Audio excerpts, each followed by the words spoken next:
Impeachment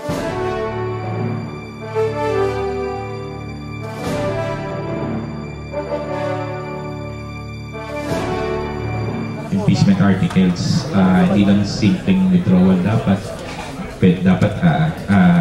amendment nung original na complaint yung gagawin. Anong stand ko? Maganda yung katanungan mo, no? Pero ayoko siyang bigyan ng sarili kong opinion dahil yan ay option ng prosecution. Pero bayaan mo ilatag namin kung ano nakalagay sa batas. Ang una kasi, may mga nagbibigay ng opinion na una, dahil 188 daw ang pumirma ng impeachment complaint, ay dapat alam dito at may consent sila. At dahil dito, ito ay magiging amendment. At dapat rin dito, ito ibabalik sa House. Pangalawa, ang pangalawang opinion naman na inilalatag is dahil daw this will amount to an amendment, kailangan ng agreement or consent ng husgado. Whether it be a civil or a criminal case, kailangan daw ng consent. Okay? Or ng approval ng husgado. Bakit napaka-importante nito? Depende sa paraan ng pag-atras nila. Kung withdrawal ba ito, nangangahulugan ba na dapat pa kami magpresenta ng ebidensya sa iba pang artikulo? Or pag sinabi nilang total waiver ito, 3 na lang ba ang kinakapitan nila? At dahil dito, 3 na lang ang patutunayan namin ng artikulo. So itong mga bagay na ito ay sabi naman nila, gagawin nila na maliwanag. Yan ang commitment nila sa Senate President. Magsasubmit sila ng isang dokumento na ipapaliwanag ito na maayos.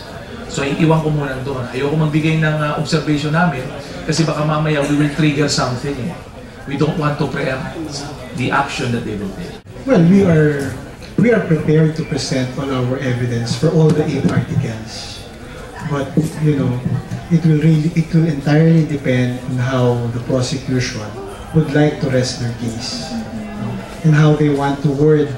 Would this be a withdrawal, amendment, discharge, termination? It depends, no?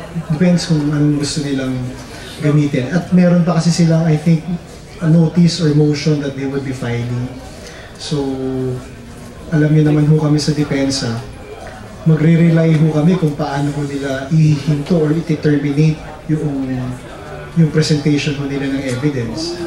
So, we are ready for 8.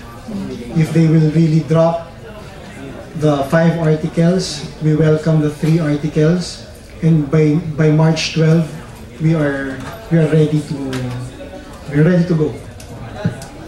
Ayun po, sir. So ano po yung pinaka-benefit po sa inyo nung rest period po? Siguro ako muna. Well, una-una, we can rest our minds, rest our souls. We can have enough time with our families. We can go back to work. But other than that, it's really preparation. Tapos po yung nangyari po kaninang... Okay, yun. So yung nangyari po kaninang commotion po, hindi po ba indikasyon to na nagpo-fumble down na po yung flanks ng prosecution? Sa amin hindi naman.